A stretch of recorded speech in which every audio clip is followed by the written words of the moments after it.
गेल्या काही दिवसांपासून राज्याच्या राजकारणात मोठ्या घडामोडी घडत आहेत. अनेक नेते आपल्या राजकीय सोयीनुसार पक्षबदल करत आहेत.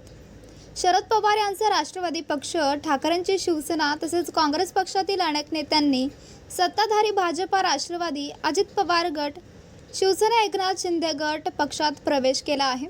असे असतानाच आता बुलढाणा जिल्ह्यात काँग्रेसला मोठा धक्का बसला आहे. येथील माजी आमदार दिलीप कुमार सानंदा हे काँग्रेसला सोडचिठ्ठी देऊन अजित पवार यांच्या राष्ट्रवादीत प्रवेश करणार आहेत.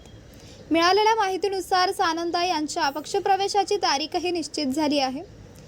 त्यांच्या या पक्षप्रवेशावेळी त्यांचे हजारो कार्यकर्तेही अजित पवार यांच्या पक्षात प्रवेश करणार आहेत.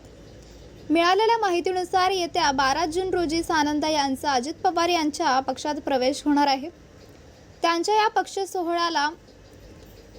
प्रवेश सोहळ्याला अजित पवार यांच्यासह अनेक मंत्री उपस्थित राहणार आहेत.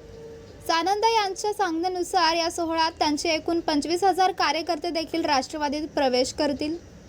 त्यांच्या या पक्षप्रवेशावर खुद्द सानंदा यांनीच प्रतिक्रिया दिली आहे. काँग्रेस पक्ष सोडला असला तरी माझी तीच विचारसरणी आहे. ज्या कार्यकर्त्यांनी मला 40 वर्ष साथ दिली त्यांना मला सत्तेत बसवायचे आहे. त्यामुळेच राष्ट्रवादीत गेलो तर ती ध्येय पूर्ण होईल असा विश्वास आहे, अशी भावना सानंदा यांनी बोलवून दाखवली. यावेळी त्यांनी अजित पवार यांची देखील वाहना केली. काँग्रेस पक्ष सोडत असलो तरी देखील माझी काहीही नाराजी नाही, असेही त्यांनी यावेळी स्पष्ट केले. काँग्रेसचे प्रदेशाध्यक्ष हर्षवर्धन सपकाळ माझे चांगले मित्र आहेत, असं म्हणत त्यांनी माझं काँग्रेस पक्षाशी अजूनही काहीही बिनसलेलं नाही, असे अप्रत्यक्षपणे सांगितले. तसेच माझ्या प्रवेश सोहळ्याला राष्ट्रवादीचे सर्व 9 मंत्री उपस्थित असतील, असंही त्यांनी यावेळी स्पष्ट केलं आहे. दरम्यान महाराष्ट्राच्या राजकीय वर्तुळातून आणखी एक माहिती समोर येत आहे. ती म्हणजे उद्धव ठाकरे यांचे 5 खासदार लवकरच उपमुख्यमंत्री एकनाथ शिंदे यांच्या पक्षात प्रवेश करणार आहेत, असं सूत्रांकडून कळत आहे. संसदेच्या पावसाळी अधिवेशनापूर्वी याबाबत ठोस निर्णय घेतला जाऊ शकतो.